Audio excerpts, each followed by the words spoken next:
Bjorn is a very interesting story if I tell it from the beginning. One day I was in the ICU after my rounds around 9:30, 10 o'clock.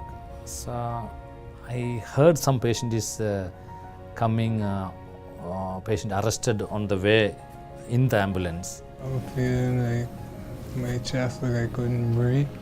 At first, I really didn't know what to do. Like the back of my mind was telling me to do something, but it wasn't like literally reaching the front. And when the ambulance came and on our way up here, 3 minutes out from the hospital, he stopped breathing.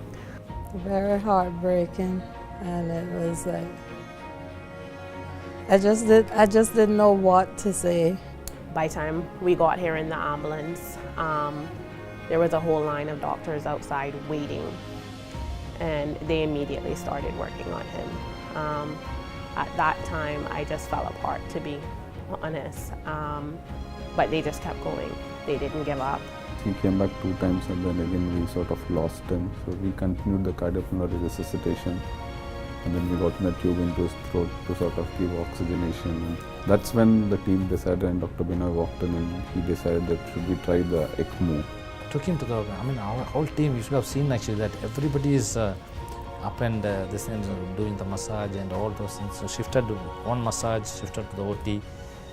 While doing massage on one side, we were instituting the ECMO through the groin. That took maybe around 20 minutes.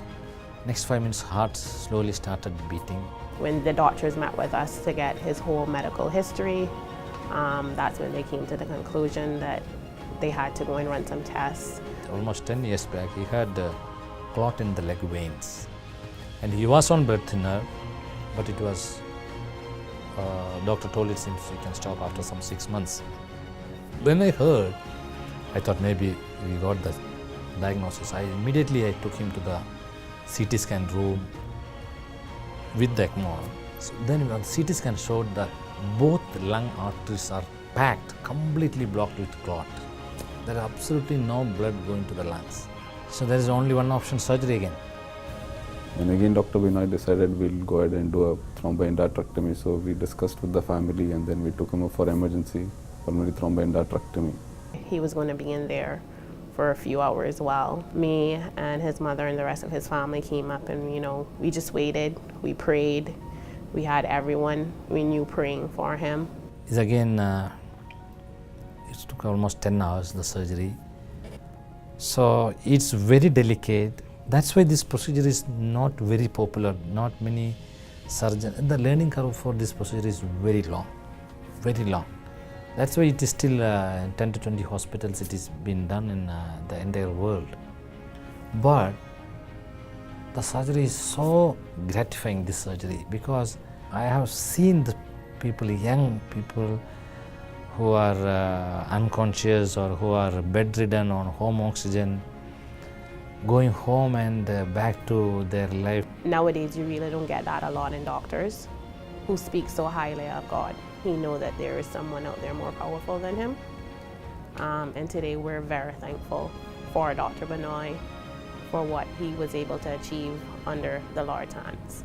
But after 5 to 6 days, it was perfectly, there was no neurological deficit. And he started walking after 6 days. Lung pressure came to normal, heart became normal, and after 2 weeks, we sent him home. Up. Yeah, it's very good. Bjorn is extra special for us because we sort of pulled him out of nowhere. And he's a fighter, he came out of it. Dr. Binoy, a good doctor, he's one of the best. Because to do something like that there, and he didn't give up. Most doctors will probably just give up and say like, all right, well, I gone.